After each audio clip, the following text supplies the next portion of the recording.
तो किसी ने कहा बिना कलश के प्राण प्रतिष्ठा कैसे होगी, किसी ने कहा बिना कलश के प्राण प्रतिष्ठा कैसे होगी, किसी ने कहा जब चुनाव ही प्राण हो तो सोचो कौन सी प्रतिष्ठा दांव पे लगी होगी। लोग तो कुछ कहेंगे, लोगों का काम है कहना, आप जन की बात मत सुनना, सिर्फ मन की बात करना। फिर भी खुश थे हम, फिर भी खुश थे हम।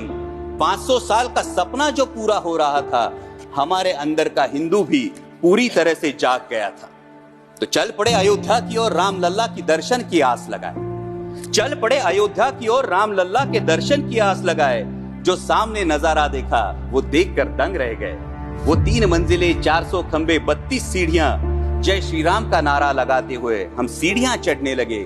राम लल्ला से क्या गुहार लगाए ये सोचने लगे। पहली सीढ़ी पर याद आई महंगाई, पहली सीढ़ी पर याद आई महंगाई, दूसरी पर देश में बढ़ती बेरोजगारी, तीसरी पर पत्रकारिता की चरण चुंबकता, चौथी पर सेंट्रल एजेंसीज की संदिग्ध भूमिका।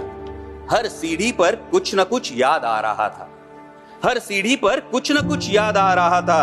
कहीं 15 लाख का जुमला, कहीं किसानों का आक्रोश था, कहीं महिला कुश्तीगिरों की वेदना थी, कहीं सालाना 2 करोड़ रोजगारों का वादा था, कहीं बढ़ती सांप्रदायिकता थी, तो कहीं चुनिंदा पूंजीपतियों पर मेहरबान हमारी सरकार का चेहरा था।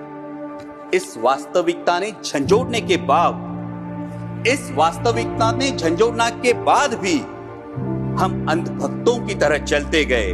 होश तो तब संभाला जब राम लल्ला के दर्शन हुए। हमें नतमस्तक देख राम लल्ला मुस्कुराते हुए बोले, हमें नतमस्तक देख राम लल्ला मुस्कुराते हुए बोले, मैं कल भी था, आज भी हूं, कल भी रहूंगा। जितना इस मंदिर में हूं उतना ही तुम्हारे मन में रहूंगा। लेकिन याद रखना हमेशा, लेकिन याद रखना हमेशा, मैंने त्रेता युग में रामराज जलाया था, तुम कलयुग में जीते हो जहां संविधान ने गणराज जलाया है। धर्म समाज का किनारा जरूर है, धर्म समाज का किनारा जरूर है, लेकिन देश एक बहती धारा है। किनारे को धारा के बीच में लाया तो प्रवाह अड़ जाता है, प्रगति के पथ से हट जाता है।